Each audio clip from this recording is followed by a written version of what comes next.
Hey, this is Jamey with Stonemeyer Games, and today I'm going to talk about my favorite mechanism in a game that I just played this past weekend called In the Hall of the Mountain King. This is a game, it's a fairly heavy Euro game in which you are playing trolls who are digging tunnels through a mountain. I think you're trolls. I'm saying that, and now I'm wondering if you're actually dwarves, but I'm pretty sure you're trolls. Digging tunnels through a mountain competitively and scoring points based on how deep you go, these different kind of idols that you're finding as you're digging up the mountain. And along the way, you're doing something that is my favorite mechanism in the game, which is that you are building something called a troll smoot, which is kind of a gathering of trolls. At the beginning of the game, you start out with something that looks like this. So you have a player mat, and then you have 4 kind of starter trolls that you position as you wish in the first row. And over the course of the game, you are going to be acquiring and placing more trolls to build a pyramid, a 10-troll pyramid that at the end of the game will look like this, most likely, if this is one of the endgame triggers to finish your troll smoot. And the really cool thing that happens when you place a new troll in your troll smoot is that you activate all of the abilities of all of the trolls, if their abilities are available. I'll mention that in a second.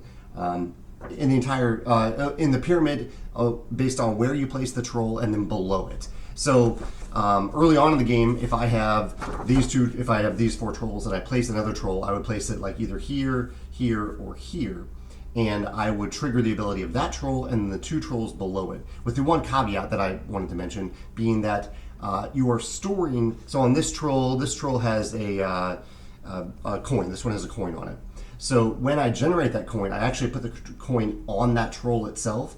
And if that coin is still there, when I go back and place another troll above it to activate it, I can't because there's still a coin there. So it gives you a reason to not just play trolls, but to do the other actions in the game that involve clearing resources off the trolls and spending those resources so that when you place a troll, you get the maximum benefit of all the trolls below it. And this continues over the course of the game. So even though like the first troll you place after the initial setup will trigger 3 trolls itself and 2 other ones, later in the game, you're triggering maybe 6 trolls at a time. And even at the end of the game, with your final troll, you could potentially, depending on how well you've used your resources, you could potentially trigger all 10 trolls with 1 troll placement, which is incredibly satisfying to do. I pulled it off. I mean, most of us in our game pulled it off. I think I had 1 resource left on one of my trolls, so I only got to trigger like 9 of them, but it was still very, very satisfying to do this.